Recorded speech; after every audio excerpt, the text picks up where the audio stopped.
The sheet of paper trembled in my hand like an aspen leaf in the wind. Negative result. 2 words in black and white, capable of destroying an entire life. My life. Dad was sitting across from me. His usually kind face had contorted into a grimace I had never seen before. Anger, disappointment, disgust, all mixed in that terrible look. Mom was crying silently. Her shoulders shook, but she didn't look up. This is impossible, I murmured, feeling the ground open beneath my feet.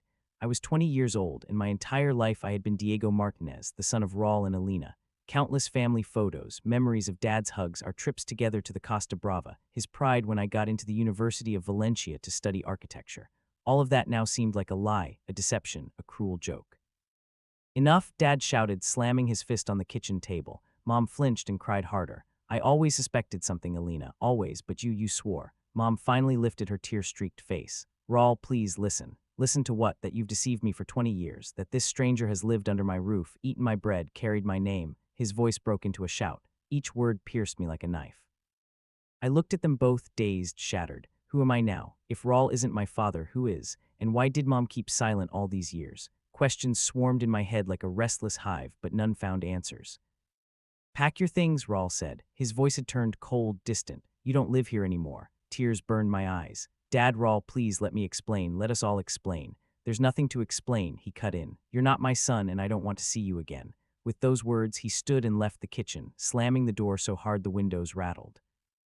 Mom stayed at the table, her face soaked with tears, but she didn't look at me. In her eyes, there was only despair and a terrifying emptiness. I stood, feeling as if I'd been hollowed out. My home, my family, everything had collapsed in an instant.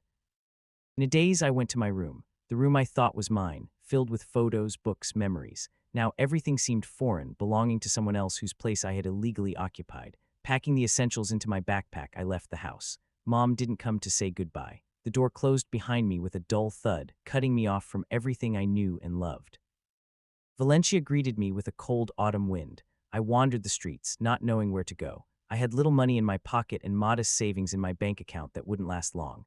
My friends, my university classmates, I couldn't turn to anyone now. The shame and confusion were too overwhelming. I rented a cheap room in a hostel on the outskirts of the city.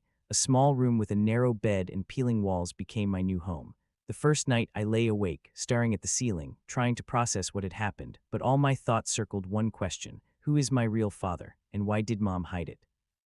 The next day I decided to talk to her. I called, but she didn't answer. I sent a message, but it went unanswered. My heart tightened with worry. Would she ever forgive me? After all, it wasn't my fault I wasn't who they thought I was. I spent several days in the hostel, trying to pull myself together and decide what to do next. University studies felt distant and insignificant. How could I think about blueprints and projects when my own life had crumbled? One night, by chance, I found a website dedicated to genealogical research. An idea struck me. Maybe I could find information about my biological father using the DNA test results. With difficulty, I found the old envelope Dad had brought from the lab. I photographed the barcode and sent a query to the site. I knew the chances were slim, but it was the only thread I could cling to. A few days later, I received an email notification. The search results were ready. With my heart pounding, I opened the message. A page appeared on the screen with several names and degrees of kinship. Among them was a name that seemed familiar: Ricardo Soria, a distant relative on my mother's side. Nothing that shed light on the mystery of my birth. Despair threatened to drown me again. Would I remain in ignorance forever, never knowing who I truly am? Suddenly, there was a knock at my door. Surprised, I looked at it. Who could it be? I wasn't expecting anyone. Opening the door, I saw an unfamiliar woman about 50 years old with kind eyes and a slightly tired face. Diego? She asked hesitantly. Diego Martinez. Yes, that's me, I replied, eyeing her warily. My name is Isabel, she said, her voice breaking. I'm your mother's sister. I was stunned. Mom had never mentioned having a sister. I'm sorry, but I think you're mistaken, I said. No, Diego, I'm not mistaken, Isabel said, shaking her head. Your mother, Alina, we haven't spoken in years, but I know what happened. She called me a few days ago. She told me everything, crying. My heart raced. Was Mom finally ready to talk to me, even if through an aunt I didn't know existed? Is she okay? I asked, feeling worry take hold again. As okay as she can be, Isabel sighed. She's going through a lot and deeply regrets how everything turned out. She wanted to tell you the truth earlier, but was afraid of Raul's reaction. And what is the truth? I couldn't help but ask. Who is my father? Isabel looked at me with compassion. It's a long story, Diego, a very long and painful one, but I think you deserve to know it. She paused, as if gathering strength. Your father's name is Antonio Vargas. He was your mother's first love. They were very young when it happened, and then their paths diverged. Alina thought he didn't know about you.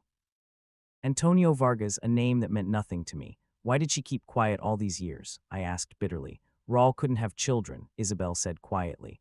Alina loved him and he desperately wanted a child. She was afraid that if she told him the truth, he'd leave her. She chose to hide it to keep the family together. She thought there'd never be a DNA test. Isabel's words hit me like a ton of bricks. Mom had kept this secret for 20 years, living a lie to hold the family together, and now that lie had destroyed everything. Where can I find this Antonio Vargas? I asked, feeling a new wave of hope and fear rise within me. Isabel sighed. He lives in Seville. He has his own small construction company. She pulled a business card from her purse. Here's his phone number and office address. But Diego, be careful. We don't know how he'll react. I took the card, my fingers trembling. Seville, another city, another life, an unknown father. Thank you, Isabel, I said. Thank you for telling me the truth. Alina wants to talk to you, Isabel said, but she can't right now. She needs time, but she asked me to tell you she loves you and is so sorry. I nodded, holding back tears. She loves me, after everything that had happened. Isabel left, leaving me alone with the card in my hand and a whirlwind of new thoughts and feelings. Anger toward Mom, resentment toward Raul, confusion, and at the same time, a timid hope of finding my biological father. The next day I took a train to Seville. The entire journey I stared out the window, trying to imagine Antonio Vargas. What would he be like? Would I look like him? Would he accept me? In Seville, I rented a budget hotel near the city center. Gathering my courage, I dialed the number on the business card. The long tones felt like an eternity. Finally, a male voice with an Andalusian accent answered. Antonio Vargas speaking. I swallowed hard. Mr. Vargas, good afternoon. My name is Diego Martinez. I need to talk to you. It's very important.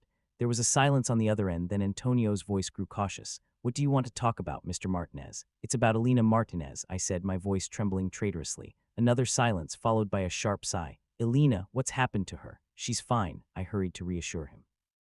But I need to meet you in person, Mr. Vargas, to explain. Where are you? He asked after a brief pause. I'm in Seville, near your office. All right, come. My office is at 12 San Fernando Street, 3rd floor, in 1 hour.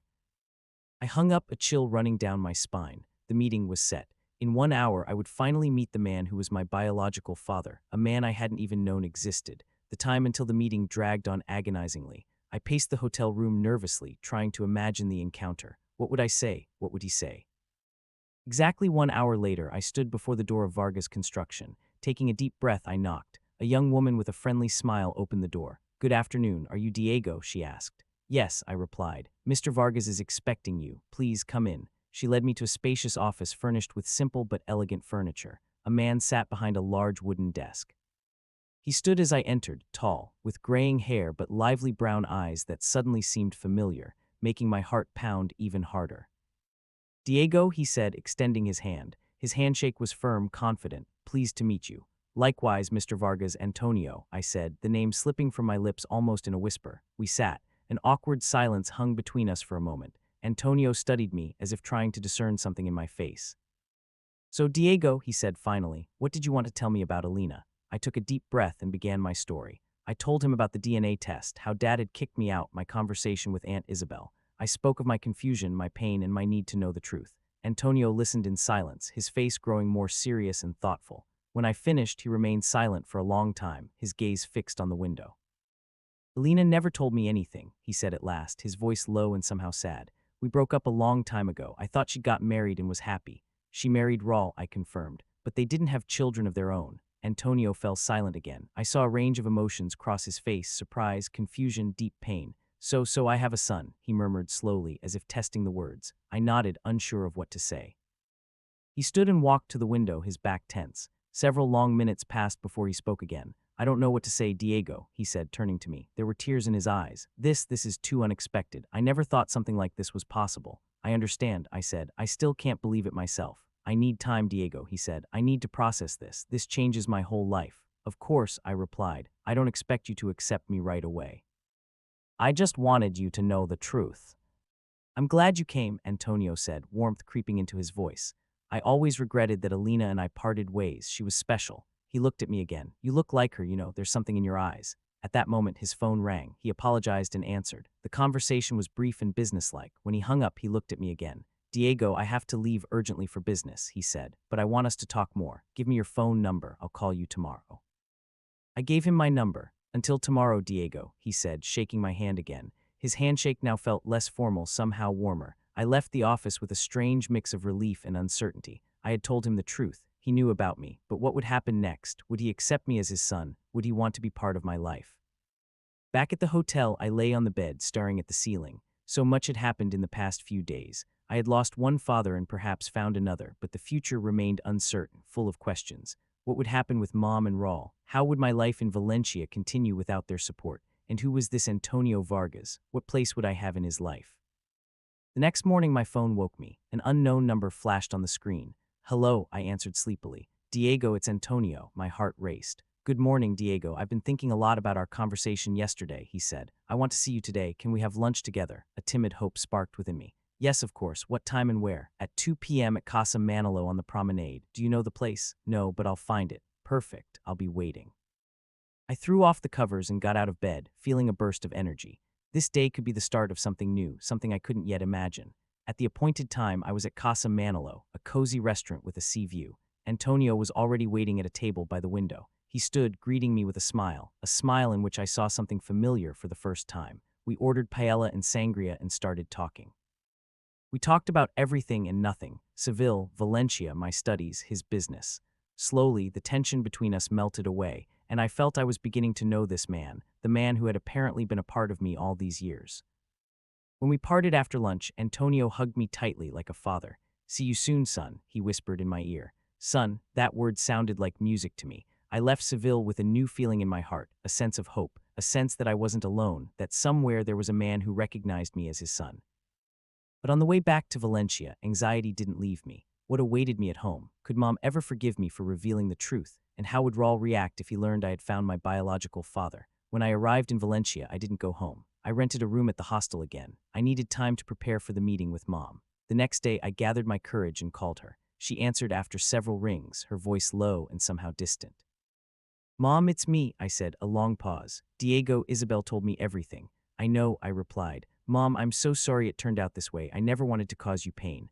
I know, son, she said quietly. I know, I'm so sorry too. We stayed silent for a long time. Then Mom said, come home, Diego, we need to talk.